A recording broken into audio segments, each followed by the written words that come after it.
Shalom saudara yang dikasihi Tuhan, selamat pagi. Senang dan bahagia rasanya karena masih bisa menyapa saudara di pagi yang indah ini.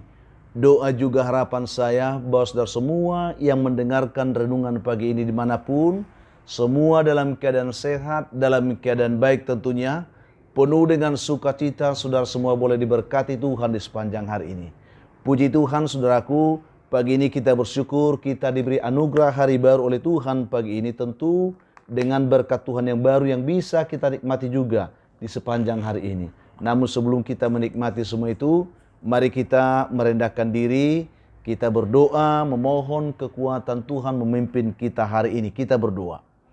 Bapa di surga, kami menaikkan syukur kepada Tuhan pada malam hari ini, pada pagi hari ini. Bersyukur untuk kebaikan-Mu yang sudah menyertai kami sepanjang malam, juga sudah menganugerahkan kepada kami hari baru pagi ini. Berkati dan pimpinlah kami oleh Roh Kudus-Mu Tuhan, sehingga kami boleh berjalan dalam kemenangan Kristus di sepanjang hari ini. Dalam nama Tuhan Yesus kami berdoa. Amin. Saudara yang dikasihi Tuhan, pagi ini kita akan kembali mendengarkan firman Tuhan yang menjadi perenungan kita. Firman Tuhan yang menjadi dasar renungan kita pagi ini, saya siapkan satu bagian ayat firman Tuhan dari kitab Mazmur pasal yang ke-64 ayat yang ke-9. Saya akan bacakan ayat ini bagi kita, demikian bunyinya. Ia membuat mereka tergelincir karena lidah mereka. Setiap orang yang melihat mereka menggeleng kepala. Menggeleng kepala. Saudaraku yang dikasihi Tuhan, topik perenungan kita pada pagi hari ini saudara, yaitu celaka karena lidah sendiri. Ya, celaka karena lidah. Ini yang perlu kita renungkan pada pagi hari ini. Saya ingin kita belajar bagaimana kita seringkali terjebak oleh karena lidah kita, oleh karena perkataan kita. Mari kita belajar. Pada masa kekaisaran Tsar Nicholas I di Rusia dikisahkan saudara, terjadi sebuah pemberontakan yang dipimpin oleh seorang yang bernama Kodrati Ryleyev, ya, agak sulit namanya ini. Setelah pemberontakan itu berhasil ditumpas, Ryleyev sebagai pemimpin pemberontakan itu ditangkap saudara, dan dia dijatuhi hukuman gantung.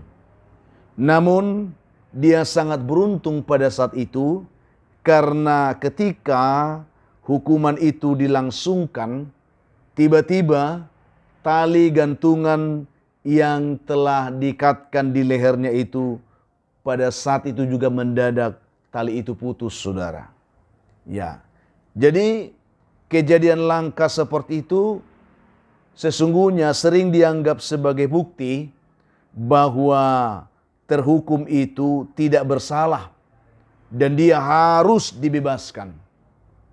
Lalu Ryleyev pun mendapat pengampunan dari Kaisar Tsar Nicholas pada saat itu, sehingga ia dilepaskan, ia bebas dan dia merdeka. Luar biasa saudara. Namun setelah dia bebas, Ryleyev berlaku ceroboh. Karena dia merasa di atas angin pada saat itu saudara.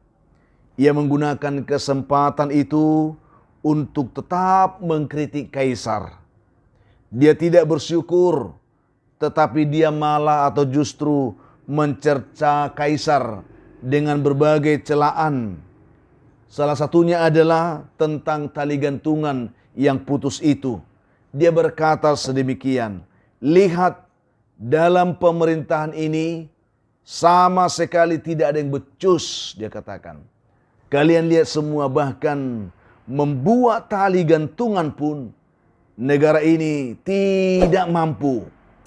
Lalu demikian dia berkata sinis kepada banyak orang, dia selalu berkata seperti itu.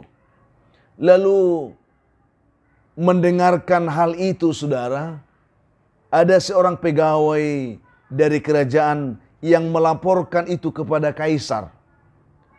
Dan setelah kaisar menerima laporan itu, kaisar pun menjawab, dia katakan begini, kalau begitu mari kita buktikan bahwa ucapannya itu tidak benar. Itu yang dikatakan kaisar.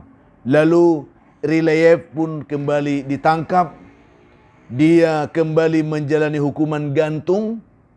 Dan kali ini saudara, memang benar, tali gantungannya itu tidak putus lagi. Dan sehingga saat itu juga Ryleyev pun dia harus mati seketika di tali gantungan itu. Saudaraku yang dikasihi oleh Tuhan Yesus Kristus, kisah ini saudara sebuah bukti bahwa kematian Ryleyev ini bukanlah akibat hukuman kaisar sebenarnya. Tetapi dia mati hanya karena akibat dari kecerobohan mulutnya, kecerobohan lidahnya sendiri. Sesungguhnya ia telah selamat dari hukuman kaisar. Ketika tali yang menggantungnya itu putus, suatu peristiwa yang jarang terjadi. Tetapi saudaraku yang dikasihi oleh Tuhan Yesus Kristus, walaupun ia sudah bebas dari hukuman kaisar, namun pada akhirnya dia terbunuh hanya karena akibat perkataan lidahnya sendiri, perkataan mulutnya sendiri. Itu yang menyedihkan saudara. Saudaraku yang dikasihi oleh Tuhan Yesus Kristus, lidah kita ini Alkitab katakan tidak jauh beda seperti kekang kuda, laksana kemudi sebuah kapal yang walaupun hanya sekerat daging kecil yang tidak bertulang saudara, namun lidah kita ini bisa mengendalikan seluruh kehidupan kita. Ia juga bisa menentukan baik tidaknya kehidupan kita saudara. Bahkan Alkitab mengatakan ia seperti api di tengah hutan kering yang bisa melahap rakus apa saja yang ia temui. Bahkan bisa lebih buas lagi dikatakan dan lebih beringas dari segala binatang liar di hutan itu.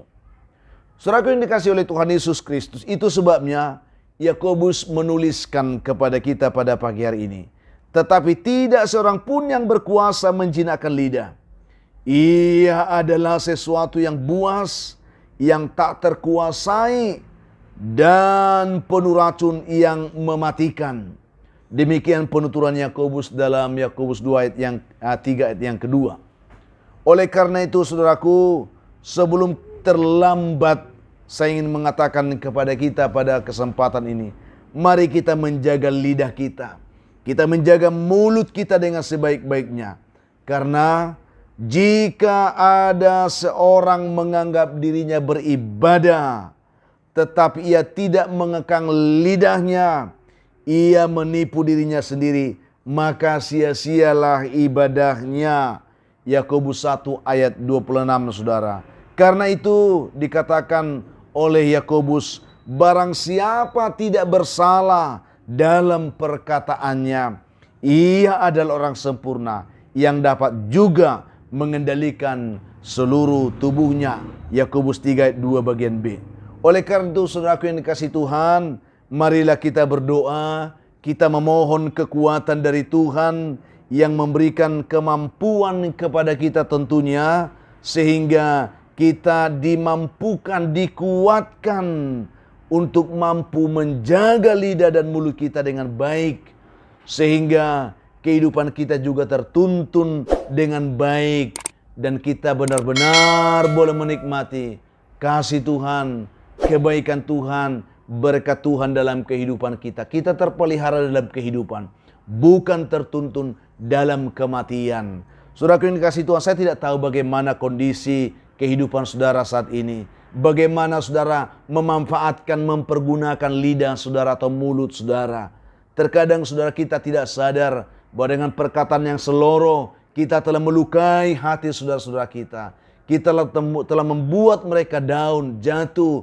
Bahkan ada begitu banyak orang yang karena kurang bijaknya mempergunakan lidahnya, sehingga dengan lidah itu kita bisa menjerumuskan orang kepada kematian kekal. Karena sesungguhnya mereka rindu untuk mengenal Tuhan, tetapi karena lidah kita tidak kuasai, mereka tersandung. Mereka akhirnya meninggalkan Tuhan, mereka kecewa, dan akhirnya mereka binasa. Saudaraku yang kasih Tuhan, mari dengan kebenaran ini kita harus perlu menjaga mulut kita ini dengan baik. Hati-hati dengan mulut kita, supaya mulut ini kita bisa pakai memuliakan Tuhan, juga bisa memberkati banyak orang dan menuntun orang kepada keselamatan dan kehidupan yang kekal di dalam Tuhan. Demikian kiranya kebenaran ini memberkati kita pagi ini. Kita berdoa, saudara. Bapa, kami menaikkan syukur kepada Tuhan pagi ini untuk kesempatan yang indah kami boleh menerima firman-Mu. Berkatilah setiap umat Tuhan yang mendengarkan kebenaran firman ini. Kami semua boleh tertuntun untuk dapat menjaga mulut kami, menjaga lidah kami. Berkatilah umat-Mu yang lemah, Tuhan kuatkan. Yang putus asa beri harapan. Yang jatuh Tuhan angkat. Yang berduka dihiburkan oleh Tuhan. Hamba terus doakan umat-Mu saat ini yang mendengarkan renungan ini. Yang dalam pergumulan sakit penyakit. Tuhan tumpangkan tangan-Mu, jamah mereka, pulihkan dan sembuhkan mereka semua saat ini. Dalam nama Tuhan Yesus. Tuhan yang baik, hamba juga terus berdoa bagi umat Tuhan yang hari ini sedang bergumul untuk mencari pekerjaan. Tuhan membukakan lapangan pekerjaan yang baik bagi mereka di hari ini. Bagi anak-anak-Mu yang sedang mencari jodoh, mengharapkan jodoh, Tuhan berkati.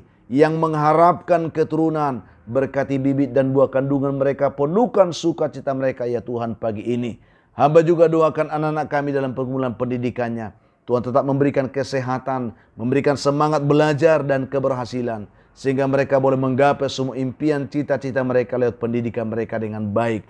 Hamba juga berdoa bagi umat Tuhan pagi ini yang sedang bersukacita karena mereka berulang tahun di hari ini. Penuhkanlah sukacita mereka. Ajar mereka bersyukur Tuhan. Sehingga nama Tuhan dimuliakan. Hamba juga berdoa bagi umat Tuhan yang saat ini sedang mendengarkan renungan ini. Mereka terbelenggu oleh beban hidup dan pergumulan hidup yang berat.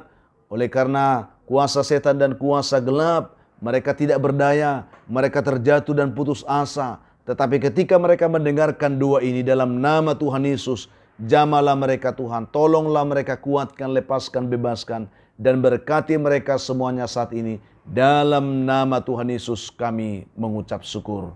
Amin. Saudara yang dikasihi Tuhan, apapun keadaan hidup yang saudara hadapi di hari ini, saya hanya mau tetap berkata, tetap semangat saudaraku, jadi kuat dalam Tuhan, bersukacita senantiasa, jangan menyerah, dan mengucap syukur atas segala sesuatu. Karena itu pasti dikehendaki Tuhan dari hidup saudara di hari ini.